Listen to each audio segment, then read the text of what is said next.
Hi, friends, and welcome to Season 3 of the School Librarian Learning Network podcast.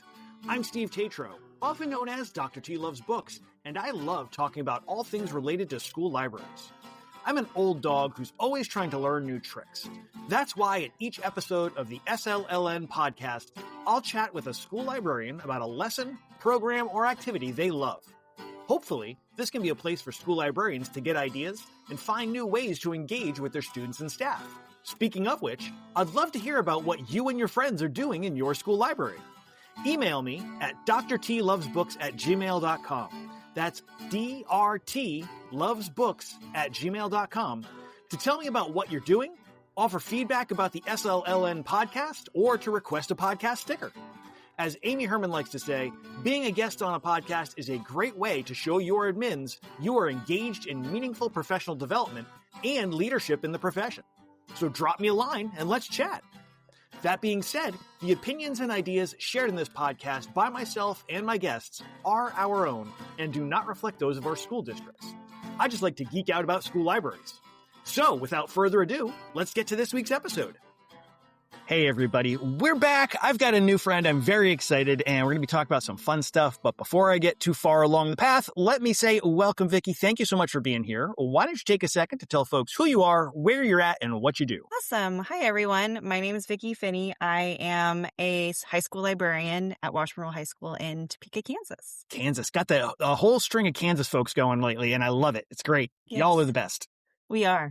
So how did you end up in school librarianship in the first place? Yeah, so I always wanted to be a teacher. My aunt was a teacher, and I was just that type A kid who, knew that was what I was going to do. Went through school, loved English, loved reading books, got my degree in English, and didn't realize there was a lot more to it than reading the books. Yeah. If only that was all it was. Yes, grammar is not my strong suit. So like a lot of people who are who are just in education, they need a master's degree in something because it's easier, to recertify. And I didn't want to do administration. I didn't want to do English again. And I actually had a friend who was getting just her public library degree at Emporia State. And so I looked into it and I thought it was really exciting because what I discovered after teaching English for a year was I loved teaching more than I loved English. So I taught for 1 year and then immediately went back and started my master's. And my favorite thing about it is that I can dabble, especially in the high school, in so many different subject areas. I'm not just pigeonholed to one thing. Yeah.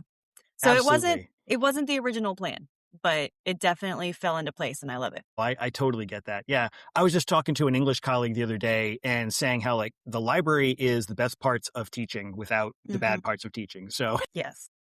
Love it. On board with that. So we're going to be talking about your Keva Plank challenge. And before we dive into that, I have to admit a little bit of ignorance here. I know that Keva Planks exist and I've got a basic idea of what they are, but maybe there's other folks that are not as familiar with Keva Planks. So can you just start with what are Keva Planks? Yeah, absolutely. So Keva Planks are, I wish I had one in front of me to show measurement. I think they're 1 by 4 inch.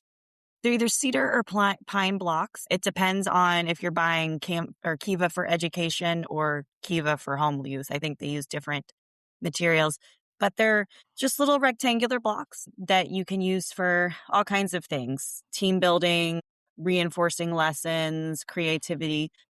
We discovered them after volunteering at our local Children's Discovery Center. Yeah, and we just fell in love with them. So nice. So, okay, you saw these things when you were out and about. And how did you go from that to Keva Plank Challenge? Absolutely.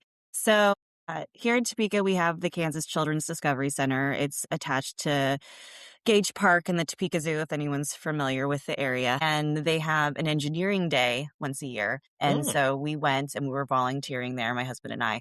And in the engineering room, they had the Keva planks and they were just building towers as tall as you can, build. And it was just a free build. And we're supposed to be helping the children. I was building towers. So, and then at our district, we also have a foundation grant. So every fall, I guess every August, you can submit grants and they're typically awarded pretty quickly within the school year, early September. Oh, wow. That's great. Yeah. The district foundation fundraises for them. I'm not sure all that goes into that, but it's just for basically giving teachers extra goodies that they wouldn't normally be able to fit into their classroom budgets. Love So that. yeah, my first year there, I had used the grant to buy, I think, breakout EDU kits. And so I think it was either my second or third year when I was like, oh, those Keva planks, because our school library has ridiculously tall ceilings. And I was like, I wonder how tall we could get these towers. That's kind of what started getting the ball rolling. Gotcha. Okay. That totally makes sense. Yeah. It's funny, like you're talking about grants, because like I said, I'm only limitedly aware, slightly aware of Keva planks, but there is a grant program through our county educator association. And it was just enough last year to cover a set of Keva planks. And so I was kind of going back and forth, like, should I get these? Should I not get these? Like, I'm not quite sure. I don't know them super well, so I don't know. But I have a feeling I'm going to be putting in that grant this year to move this forward. Yeah, absolutely. I can't remember exactly the cost, but I know we purchased the 3 rolling kits. So it comes with the box, and then I think each box comes with 1,000 Keva planks. Okay. And we call it the Keva plank train because we just string the boxes together and I can roll them around the building if teachers are using them outside of the challenge. So that's a great place to start. Also because you've got the crates, so you can just shove them wherever you need to. So I love that. I think I was looking at like 500 planks in a bag or something like that. Yes. So box would be even nicer. And I assume the boxes are probably like stackable and stuff. No, I mean, you can make them. You could be creative. Ours, we have put on wheels on casters. Okay. So, yeah. Because they probably weigh a ton now that I'm thinking about it. Well, the Keva's in there, yeah. Now, we do have some high school kids that think they can carry them. But of course. Yeah. So, okay, the Kevas have arrived, and you've got this vision of we're gonna see how high these planks can go. So, how did that sort of become? Like, what were sort of the steps? Like the students are walking in. Is this the first time they're seeing the Keva planks? Have these been around a little bit, or sort of how did it unfold? Yeah. So to give some backstory, I hate the month of February. To me, it's the longest and coldest month, even though it's short and there's conferences. It just drags on. It's that last month before spring break. Yeah. And the previous, I think 2 years I was there, I had tried to do something in February. So we got the grants, then, had to write the purchase order. So by the time they all got there assembled, it was, winter. So when the kids walked in February, it was their first time seeing them. Okay. So so we hit science teachers really hard because our physics teachers especially, we sold this as, hey, we can reinforce these skills that you're already doing.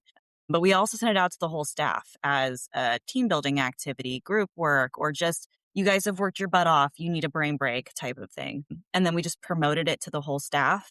And kids were able to either come in with their teachers, if the teachers reserved a time slot, or there are certain periods throughout the day that if, they've got work done, they could come down by themselves. So I love the physics connection because, and like, maker spaces are ideal for getting our science teachers on board because, making in physics and product design and scientific thinking, like all that good stuff. But it's still can sometimes fall through the cracks, like the science teachers and the math teachers especially. And I can see a lot of practical applications that you can say, ooh, come with your students, your math students, your science students, and let's talk about how we can use this. So love this year was really cool because we actually bought more this year. We followed up and bought extra because, they do eventually wander off. They get stuck in pockets because kids are trying to carry them up ladders and things. So I think this year we had 4,400 Keva planks. We bought a few extra. We wrote another grant this year. But those physics teachers will come in, all of them in one day, and you'll have 2 classes worth of kids. So up to 40 kids in the library building towers. It gets really chaotic. They almost run out of blocks. And I tell them, I'm like, okay, you got to start scavenging from everybody else. So they'll stand there waiting for a tower to fall, and then they'll just sprint and then they'll steal, and it's really entertaining. And then those physics teachers will also, this year they brought them in twice. So they did it the first time, went back and reflected, okay, what did you do wrong? What did you do well? And they built them again. So awesome. I love when we get that reflection element in and give the students that opportunity, not just to reflect, but I love that they came back and were able to kind of work with, okay, having reflected, now what? Because A, the reflection gets dropped out of education too often, and B, the follow-up after the reflection gets dropped out too often. So love and hands-on. I mean, all the good stuff. This is I the know. best. Yes. So I kind of sidetracked us a little bit, but they are coming in February. They're Yes. seeing the planks. You have invited the physics teachers. Mhm. How does it build from there into competition? Yeah. So when it started, we gave them 30 minutes, which we quickly realized was not safe because they learned really quickly how to build tall towers. And I did not want to violate any OSHA guidelines. The kids would, but Oh, yeah. so as it stands right now, the kids come in, they sit down at the tables, and we welcome them. I do a quick little demo. There were very few rules. Don't build off the tables because they'll get too tall and be unsafe. No sabotaging other towers, you know. Just some simple like tips and tricks for how to build the tower so they don't run out of blocks because they want to sandwich plank them and they don't get very far. So I give them a few like minor tips and then I show them the leaderboard. So they can compete individually, so every freshman against every freshman, or they can compete in teams, and the teams can be made up of anybody. So any grade level, staff can jump in, but a team competes against all the other teams. Okay. And yeah, so at the end of the whole month, there are prizes for the top 3 towers in every category. So Ooh, 9, 10, 11, 12 teams, and then there's also a staff competition too. nice. And then teachers a lot of times will also do an like in-class incentive, whether it's a little bit of extra credit or they've got candy in their room, bragging rights. Sometimes they just want to beat the teacher's tower. Absolutely. Yeah. Bragging rights to brag on your friends that you beat. So Yes, absolutely. And the prizes are nothing special. We just do goodie bags of food because high school kids love snacks. oh yeah. So, Oh, students are very food motivated. Absolutely. I mean, let's They face are. it, humans are very food motivated. So yeah, they are. that's awesome. So they're coming in. And so was this your first year doing the Tower Challenge? This is year 5, I think. We Okay. So this is started- like well established. Yeah, I want to say 20. We'll see. I'm trying to think. So I started at Washburn Rural in the fall of 2018. COVID happened in the middle, and it's all a blur. So I think we did our first Keva Plank Challenge in 2022. Oh wait, here we go. I've got all my numbers. Nice. Yes, Trust a librarian. Have the February of numbers. 2022 was the first year Okay. we did it. Okay. So, That's several go rounds that you've had with this, which is great. So from from first to most recent, like how has this sort of how have you seen it evolve or change, or like what have you learned as it's gone along? absolutely. So obviously, like I said, we try and bring in those math and science teachers, reinforcing those skills. But we've seen a lot of other people get really excited about it. So we've had art teachers come in and try to just draw the towers that are being built. But we've had a lot of success with our special needs classes or our resource classes coming in. Interesting. Yeah. And kids that really struggle to work in groups, just practicing working with partners. And when those classes come through, we don't really push like, here's the tallest height you need to beat to win. It's just, it depends on the kids. Some of them you amp them up, like hype them up, like, yeah, we're going to hit that height. And then other ones, it's just like, hey, you're here, you're going to build this awesome tower. Let's work together. Something we learned this year that was really cool. We actually had our public speaking classes come in and they were doing a group speech. And so they did this activity because it lined up perfectly. And it was their introduction to their groups. They had just been assigned their groups. And so this was them like learning teamwork.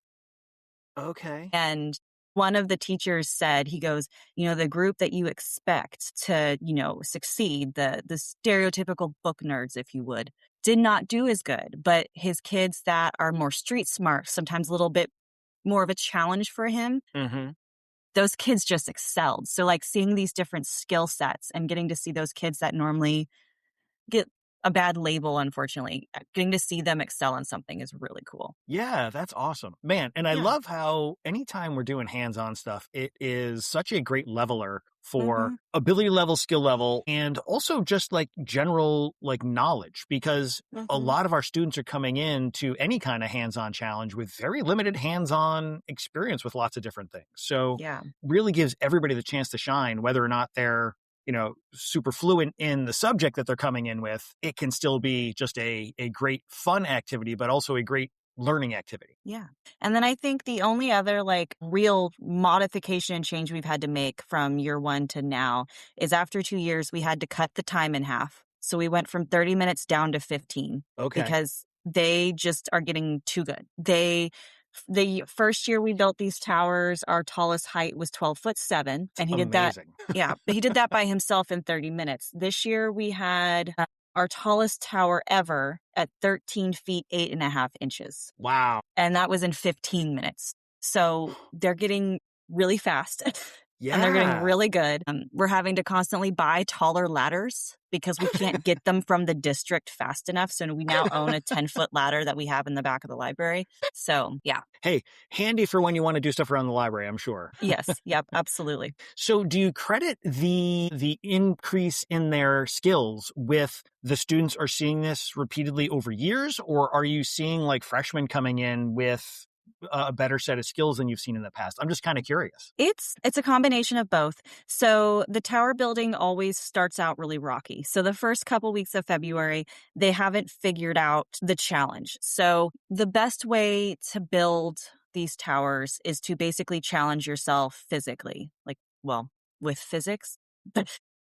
But you have to be brave enough to stand the blocks essentially up on end. Mhm. So you have to have a sturdy hand because, time is racing and you're shaking because you're nervous. Right. But you also have to find the strongest shape. So I believe the strongest shape is a triangle, I think. That makes sense to me. Yes. And I'm sure my husband would correct me, but he knows these things. But the strongest shape, I believe, is a triangle. But the problem with a triangle is you have to keep it perfectly straight because once it starts to twist or go off, it collapses. Mm-hmm. And it's hard to keep it straight. And you also can't really stand it up on end. So what most of the kids discover is they can do squares and stand them up on ends and just repeat the vertical squares all the way up. And they can get a lot of speed really fast. So we have a combination of kids, they come in initially, they just want to lay them all flat.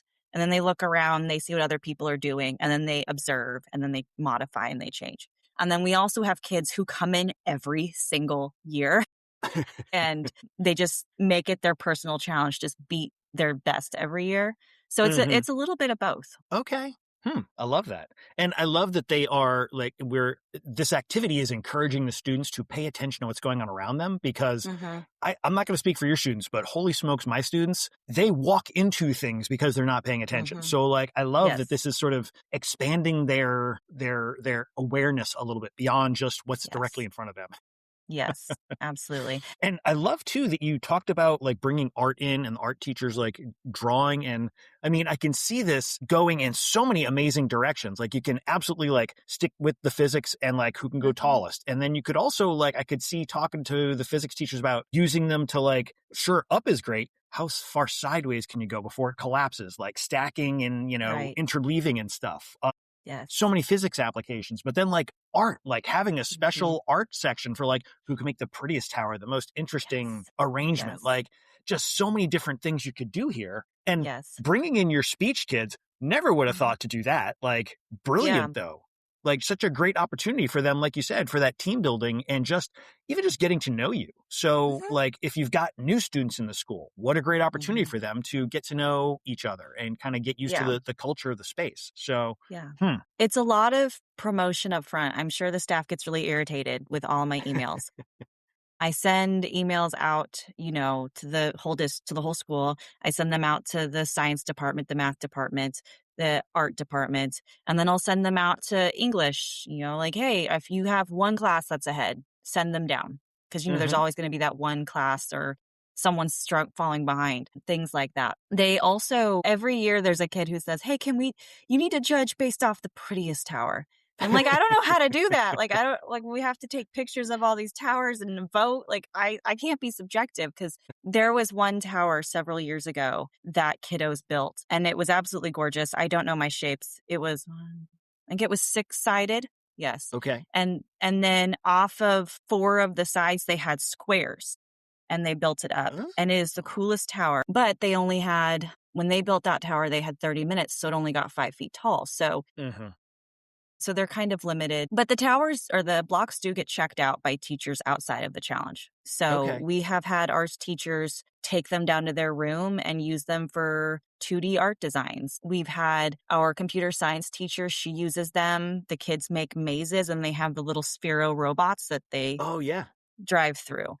So they get Nice. used for a lot of things, not just this. I love that. Yeah. Yeah. And I mean, talking about geometry and like just having the manipulables to create different geometric shapes and like Yeah. maybe tying that to your physics class and talking about like, well, which ones are most stable and which ones, when you do this, when you rotate, when you twist, when you try and build them in different dimensions, like how does that affect? Yeah. And we used to do, our science teachers in my building used to do an earthquake challenge, and the kids would build stuff out of popsicle sticks and put them on a shake plate. And I'm just imagining like, what could you do with Keva planks on a shake plate? I wonder what would happen. I know. When you order the Keva planks, they send you, well, this year we got a little booklet with them with all these incredible designs. And I don't even know how, some of them are bridges and archways. How do you get them to stay? Yeah. It's beyond me, but it's really cool. Huh. I love that, man. I mean, again, like just anytime we've got that hands-on stuff, and like, I love that this sort of takes almost a kindergarten building block aspect and sort of refines it a little bit and brings it into middle school, brings it into high school, and gives the kids that it's play, but it's productive play. It's thoughtful. It's learning experience, not just seeing what we can do with blocks. And I mean, not that there's anything wrong, just seeing what we can do with blocks too. Like that's a great opportunity as well. But man, so many ways that this can be adapted and utilized. Yes. Man. And so right now you said your tallest is 13, almost 14 feet tall? 13.8? 13 feet, 8.5 inches. Yes. Boy, and I'm trying to see. My like tallest in my head, solo was 9'10". So a senior built a 9'10" by himself this year. Man. And like I'm picturing that against like a basketball hoop, which is set at 10 feet, and then the backboard goes up a couple feet above that. So like 13.8, I think, is going to be even above the top of a basketball backboard, which is tall. That is way up there. I know.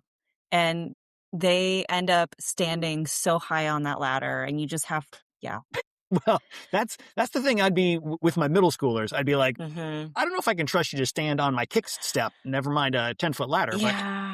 Yeah, you may have to adjust the timing a little bit, especially once they get good. Yeah, seriously. I'm just imagining like as a team, there's got to be like almost a bucket brigade of Keva planks going up the ladder, like passing off and handing up to the top. Yes. You normally end up with, at the beginning, you've got multiple kids building. And then once it gets so tall, you end up with one kid on the top, one kid handing them, things. And then you sometimes, depending on how many teams are going, you end up with two ladders and they're like sandwiched.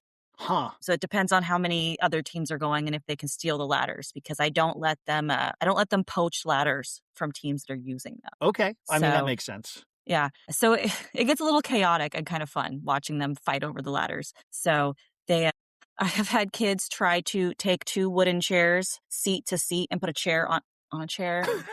No. So yeah, it definitely becomes an assembly line situation once they get so tall. And then the solo kids must be like leaping up and down like maniacs. Yes. They've got, their Keva planks in their pockets. One girl emptied out her lunchbox and filled it full of Keva planks and put it on top of the ladder. Yeah. Creativity, resourcefulness. Love it. Getting the opportunity to test those skills. So I'm trying to also imagine how wide are these? Like they're very tall, but they must be pretty narrow. Yeah. That 13-foot one, maybe a 5x5 square. Wow. Yeah. And they just do squares all the way up, tall and narrow. Now, this falls during parent teacher conference month. So I took it upon myself to rebuild that really 6-sided one with the extra 4 squares. I got that one. Oh goodness, I can't remember how tall I got it. I think at least 11 feet by myself. I did not have a timer. I just free built. I think I built for maybe 2 or 3 hours, just slowly up and down the ladder carrying bricks. So you can get really big, intricate ones if you just let a kid free build for hours. But when they're speed building, they're tall, narrow, and hoping they don't fall down. Yeah. Well, and I'm picturing like Jenga and way like an 11-foot Jenga tower would be like. And then every so often you'll drop one and they watch it just fall through the middle of the tower. And we're like, No. And There- in between them building it, I am also running up and down and measuring the towers. So that's what I was going to ask is how are you measuring the towers? Yeah, I had to buy a tape measure because ours wasn't tall enough. So this one is a 25-foot tape measure that I have all bedazzled so it doesn't run off. And I measure at 5, 10, and 15-minute intervals. And should their tower fall, they can rebuild if they want, but I keep whatever their tallest recorded height was. Okay. So if their first tower was taller, we keep that height. If it's the second one that ends up getting taller, I've only knocked down one tower in my day, and that was this year. I felt so bad. So for that kiddo, I kept whatever his height was, and then we just let him build again. We just added them together. He only got to like 6 feet, so it wasn't anything. I didn't knock over a 15-foot tower, so thank you. But I have had several after the final buzzer goes, and I say, okay, hands off the towers, that I have been walking up and getting ready to hand the tape measure up, and they have collapsed on me. like just because they just give way after so long. You're like, yeah. So, yeah. Yeah, I mean, those kind of wear glasses or safety goggles, something. Yeah, I was going to say, like, helmets, safety, all the safety you can get. Because I was thinking also, there's another element of physics is let's look at what the force of one of these pieces as it drops is, because dropping a piece of wood from 12 feet in the air, you're building up some serious force there. Yes. We have some really incredible slow-mo destruction videos of these towers that are super fun. And then, kids they'll take out one plank and see if they'll fall. And they'll kind of start working their way around to see how many it takes to knock it out. The square towers doesn't take much, but if they built a shorter, more intricate tower, because some of the kids don't care about winning. They just want to build something creative. So they'll get, these 3-foot tall, really complicated, multi-sided towers. And they'll sit there and just take out blocks, and it takes quite a few before they fall. That's another great opportunity to like play around with a different style of building and structure, and like thinking about, okay, we built this and now we want to reuse these resources. What can we, take out and remove? And there's some interesting possibilities there too, boy. Yeah. And I mean, talk about the videos. What a great opportunity for like a video class or a production class or a media class to be like, okay, let's do stop motion. Let's do slow-mo. Let's do speed. Let's, all the different ways you could play with. How do we present these building and taking apart or destruction elements in different formats? Boy. Yeah, absolutely. There's so many things. So many things. I love it. I know. They're so fun. And I usually will ask about ELL differentiation or, multi-level differentiation, but it seems like this is a very straightforward, like crosses a lot of boundaries without needing a lot of additional differentiation or support. Right. It's very much teacher by teacher, class by class basis. It's very much, we as librarians are already really good at walking into a room and trying to match that teacher's existing vibe. Because if you go in there trying to teach class A the way class B was taught, it's not going to work. Like you have to be a chameleon. So you can pretty much tell when the kids come in, and then it's just a quick conversation with their teacher. So, we have 47 or 53-minute class periods. We don't have block. We have shorter classes. Okay. And so by the time they take attendance, walk to the library, I normally give them 10 minutes of just practice time. And then we knock them down, and then they get 15 minutes of their official timed window. And that normally leaves us with 5 minutes at the end of the hour for pickup and everything. And normally when they're coming in with the teacher, I ask, okay, are we doing the full timed window? Are you doing, some of them will pre-assign groups. So these kids are working in groups. We want them to work together. So some of them get told, you're doing this as a group.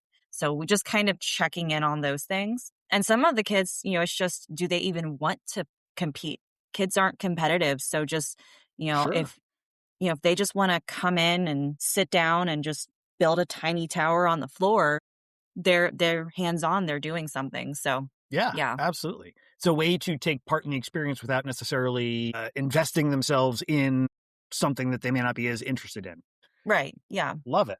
So in terms of your setup before the students come in, it sounds like it's relatively low key, but like what kind of things do you need to do to get ready for them? We roll the Keva blocks out. So like I Mm-hmm. said, they're in those big crates. So now we have 4 of them. So we have 4 boxes. We just roll them out. I try and spread them out around the space. I purchased a 10-foot ladder through our library funds. We had a little bit of extra funding, so I purchased that. The biggest step is reaching out to our custodial team, teachers, and like anyone who's willing to loan us a ladder, because the more ladders, the better. Especially when you get a big class coming in. There's nothing sadder than seeing the kids having maxed out and just staring up and they can't go any higher. So this year I got ladders. I actually emailed our central office, our warehouse staff, and they sent 3 ladders. So I had our ladder, their 3 ladders. We had 4 ladders, and then we have a couple, step stools, chairs, things like that. So facilitating those type of things. Okay. Yeah. That totally makes sense. And then in terms of breakdown afterwards, I'm assuming the students are involved in that process. Yes. So we ask that they knock down their towers and put them away. The only time we don't knock down a tower is if there's not a class coming in and it's a really cool tower. And we'll intentionally leave a few up for kind of, easy promotion. Mm-hmm. But if it's a full day of tower building or if there's some sort of after school activity, the kids knock them down. There is almost always a debate or forensics tournament in the month of February. So Gotcha. we just roll them in the back. We just roll them in the office, lock the doors, and then, so it's relatively easy. You roll the boxes into the Mhm. office? Oh, okay. Yep. For a second, I thought you were rolling the towers. I was like, wow, that's That would be impressive. Yeah, no, I wish. okay. So that balancing. all makes sense. And I imagine when the students are, pickup is probably going to go a lot faster than construction and, spreading everything out in the first place. So when you've got Yes. many hands, it's going to make that light work. Yeah. The library is not a quiet space during this activity. Yes. No. You've got ladders falling, you've got Keva planks, they fall out, so they go everywhere. But it normally takes 2 or 3 minutes to pick up a tower with a group of kids. So Mhm. I would just find, I'm sure at first it's very difficult to pull a tower down. And I'm sure after you've done it a bit, it gets a little bit easier. But like seeing these structures the kids have built and saying, okay, they've got to come down has got to be a little bit of a, It is. But we lean into the whole let's have fun destroying it. Like as much fun destroying it as building it. So they really, I ran through one this year. Like I just ran straight through it. So love that. Kool-Aid Yeah. man right through it. Oh yeah. Mm-hmm. Yep. That's now all the kids are going to want to do that. You realize. Yes. That's okay. So I know people are going to want to do this, and there's maybe even people who already have their Keva planks, but if they don't, and they're going to get their Keva planks, what are some things that you think they should have in mind as they're getting ready to maybe get ready for this for the first time? Absolutely. So the biggest thing would be, I think, your space restrictions. So our library, we're very lucky we have nice high ceilings. Mm-hmm.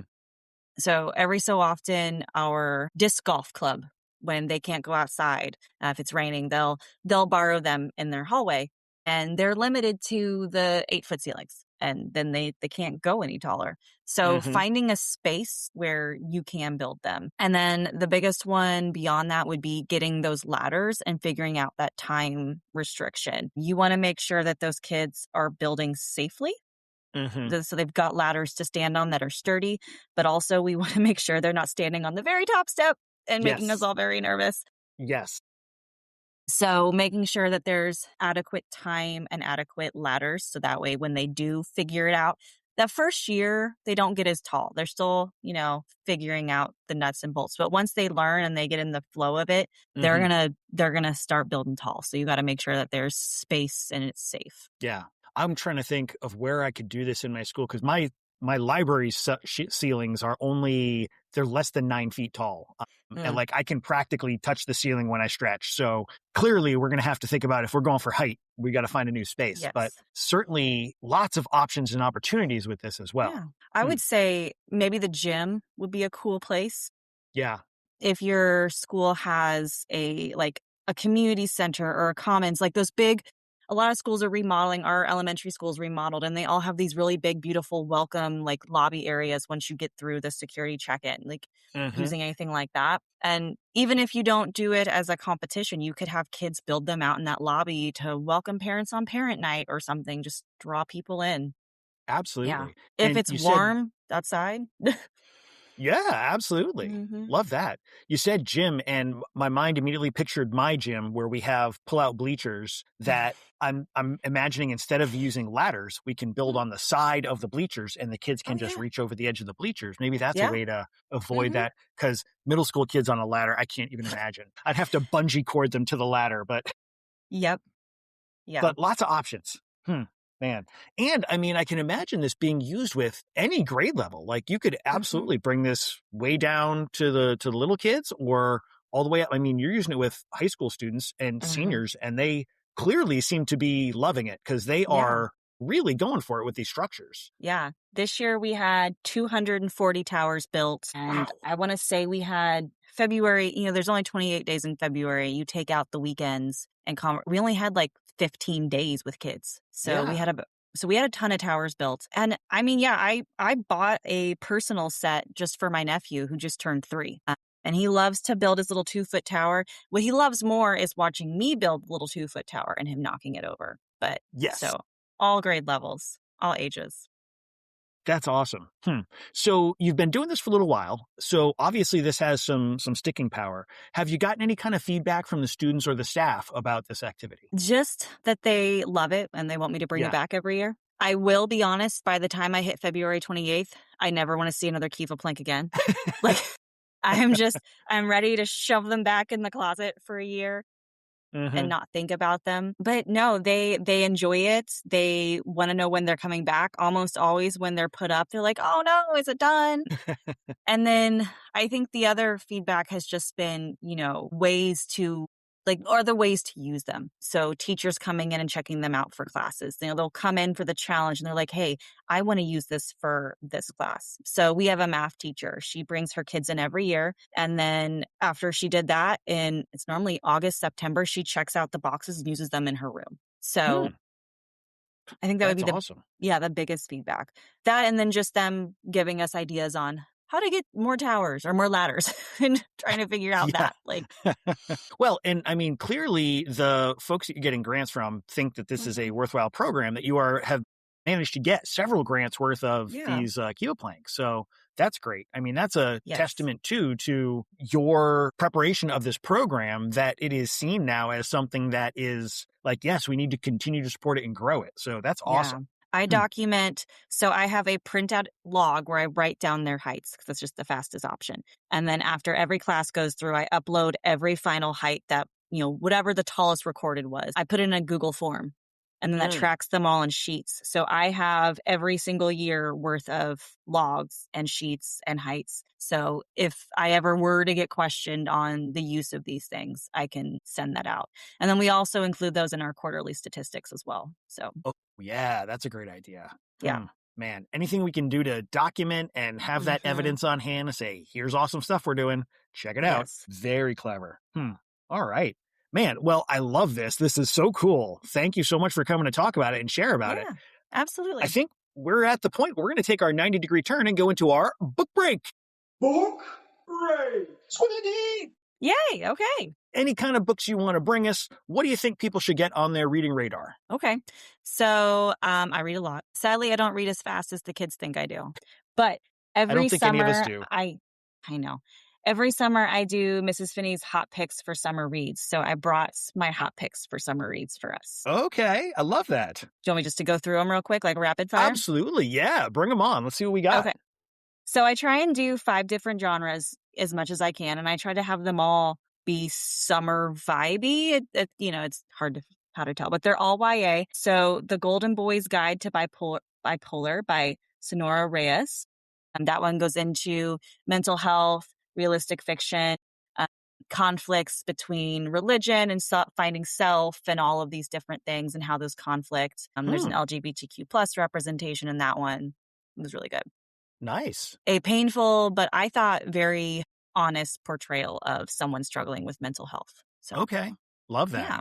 Get that on our mental health lists. Yes. And then Ryan LaSala's The Dead of Summer. I cannot get enough of Ryan LaSala. He is my favorite.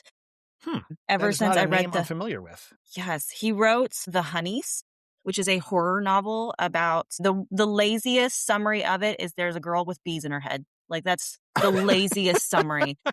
There's a lot more to it than that, but I say that little bit and it gets the kids.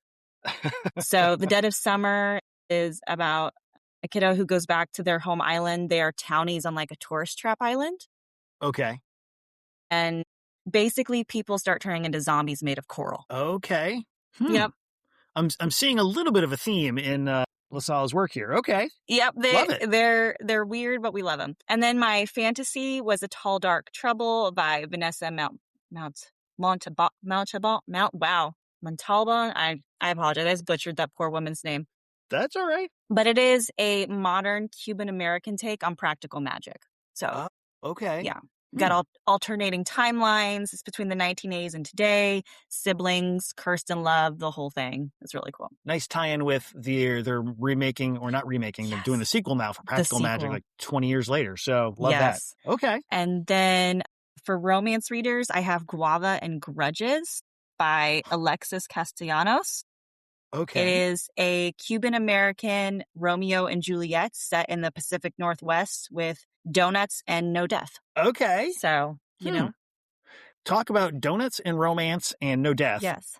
There's a great one. There's a great romance called, now I'm not going to remember it. Oh, I'm going to have to look it up later. It's so good. It's YA, and it's about a kid who doesn't have his parents. He lives with his granddad. The granddad's getting older. The granddad runs a donut shop, and the kid helps him out. Is it Donuts and Other Proclamations of Love? Yes, that's the one. Yeah, I love that one. So good. Such a wonderful, warm story. Yes. Sorry, did not mean to sidetrack us, but man, that was just, as soon as you said donuts and romance, I was like, oh, that was such a good book that I read. So anyway.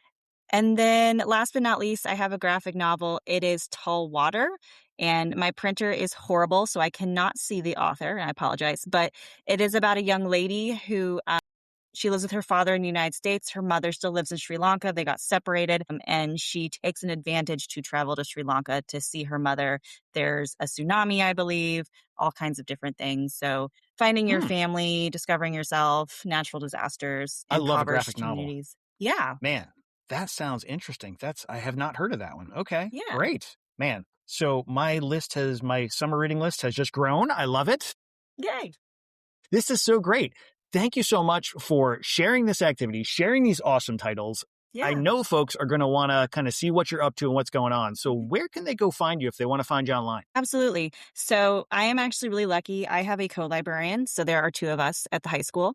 Nice. And we share an Instagram. It is at WRHSLIB. All right. So we have an Instagram, a X, there's a Snapchat, a Facebook, and a TikTok. Wow. All of those are at WRHSLIB, except for the TikTok. We added 5,900 to the end of it. So it's a little customized. I primarily just do TikTok and Instagram because I'm lazy. She posts on Snapchat and she keeps the other ones updated a little bit more. Gotcha. But yeah, so if you go to that Instagram, my hot picks for summer reads are on there. Pictures of the towers from years past are on there. All kinds of fun stuff. Love it. Cool. All right. Thank you so much. I truly appreciate you taking the time. Folks, I don't know if you realize, but Vicky is out on summer break and she is still here sharing with us. So thank you so much. I really appreciate it. Absolutely. Thank you so much for having me. Thanks for joining us for this episode of the SLLN podcast. Be sure to check out the show notes for the episode. They feature links to resources shared by our guest, as well as ways to keep in touch with them, and links to the book break titles. I'd love to hear from you. If you have feedback, a comment, an idea, a question, or something you want to share, you can email drtlovesbooks@gmail.com. That's drtlovesbooks@gmail.com. Know a librarian with something we could learn from? Let us know. Until next time, be good, be safe, and be well.